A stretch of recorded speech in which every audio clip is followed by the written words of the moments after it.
बिस्मिल्लाहिर्रहमानिर्रहीम। अस्सलामुअलैकुम वरहमतुल्लाहि वबरकातुहू। रब्बि शरह ली सदरी व यस्सिर ली अमरी वहलुल उक़दतम मिन लिसानी यफ़क़हू क़ौली।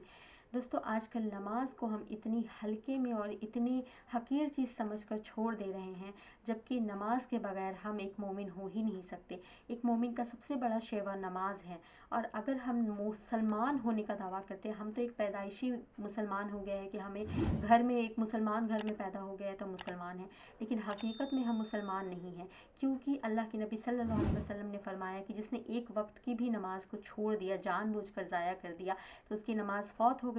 और अगर उससे पहले उस इंसान की मौत आ गई, उसको नमाज अदा करने से पहले, तो वो कुफ्र में मरता है।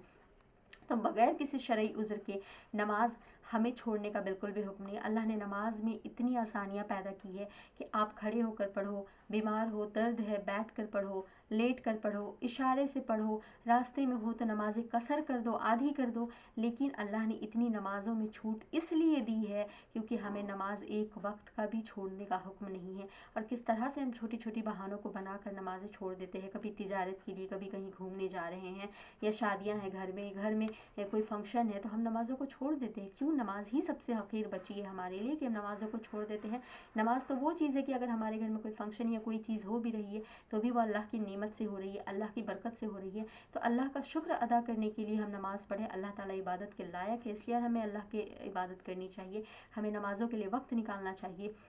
अल्लाह के नबी सल्लल्लाहु अलैहि वसल्लम जो है, जब वो उनका आखिरी वक्त आया, वफ़ात का वक्त आया, तो वो हमेशा यही बात सिर्फ ज़ुबान पे रखे कि मेरी उम्मत नमाज ना छोड़ना, मेरी उम्मत नमाज ना छोड़ना। सोचे ना कि हमारे नबी सल्लल्लाहु अलैहि वसल्लम को कितनी फ़िक्र थी हमारी, और आज हम नबी की उम्मत होने का दावा करते हैं। और सबसे पहली चीज़ जो हमारे लिए सबसे इम्पॉर्टेंट है, वो चीज़ हम अपनी ज़िंदगी से निकाल चुके। नमाज़ें नहीं पढ़ते हैं हम।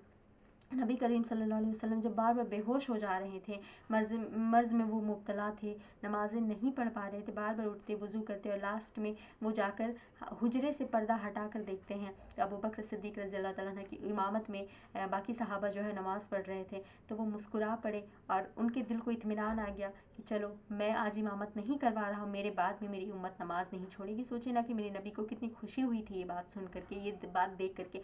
और आज हम किस तरह से नमाज़ों को छोड़ रहे, किस तरह से नमाज़ों को ज़ाया करके बैठे हुए हैं।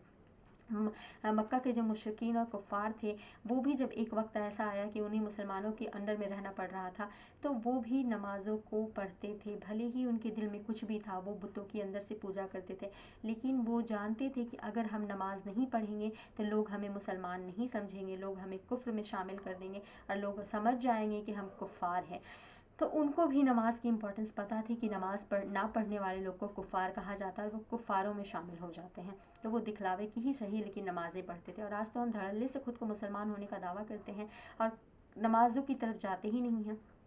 छोटी छोटी बातों में हम नमाज़ें छोड़ देते हैं।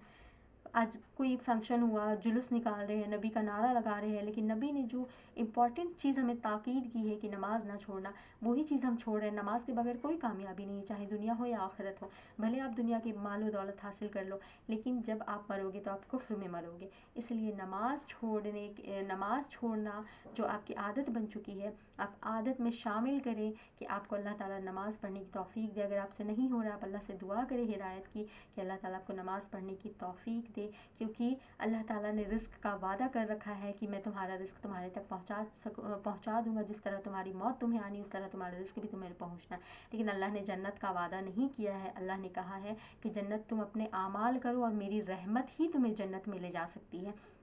तो अल्लाह की रहमत उस पर क्यों होगी जो अल्लाह की इबादत ही नहीं करते? क्यों अल्लाह ताला उस पर रहम करेगा जो अल्लाह की तरफ, नमाज़ों की तरफ आते ही नहीं हैं? जो कुफ्र और शिर्क में मर जाए उसे क्यों जन्नत मिलेगी? तो हम एक कुफ्र में ज़िंदगी गुजार रहे हैं अगर हम नमाज़ें नहीं पढ़ते हैं। आप नमाज को इतनी इम्पॉर्टेंट चीज़ बना लें कि जिस तरह आप ज़िंदगी में, अगर आपकी कोई इम्पॉर्टेंट चीज़ है जिसके बगैर आप जी नहीं सकते हैं, उतनी इम्पॉर्टेंट होनी चाहिए आपकी नमाज भी आपके लिए कि आप नमाज के बगैर जी नहीं सकते। क्योंकि आप एक मोमिन हो ही नहीं सकते जब तक कि आप एक पक्के नमाजी और सच्चे नमाजी ना हो। और नमाज भी उस तरह से पढ़े जिस तरह नबी करीम सल्लल्लाहु अलैहि वसल्लम की सुन्नत से साबित है, क्योंकि काबिल कबूल अमल वही है जो नबी करीम सल्लल्लाहु अलैहि वसल्लम की सुन्नत से साबित हो। तो अल्लाह ताला आपको तौफीक दे कि आप भटके हुए राह से नमाज की तरफ आए, अल्लाह की दीन की तरफ आए, और नमाज़ पढ़ने की अल्लाह ताला आपको हिदायत दे। हम सबको अल्लाह ताला हिदायत से बख्शे। और ऐसे ही वीडियोस के लिए मेरे चैनल को लाइक, शेयर एंड सब्सक्राइब ज़रूर कीजिएगा, बेल आइकन ज़रूर प्रेस कीजिएगा। मिलते हैं नेक्स्ट वीडियो में। अस्सलामु अलैकुम वरहमतुल्लाहि वबरकातुहू।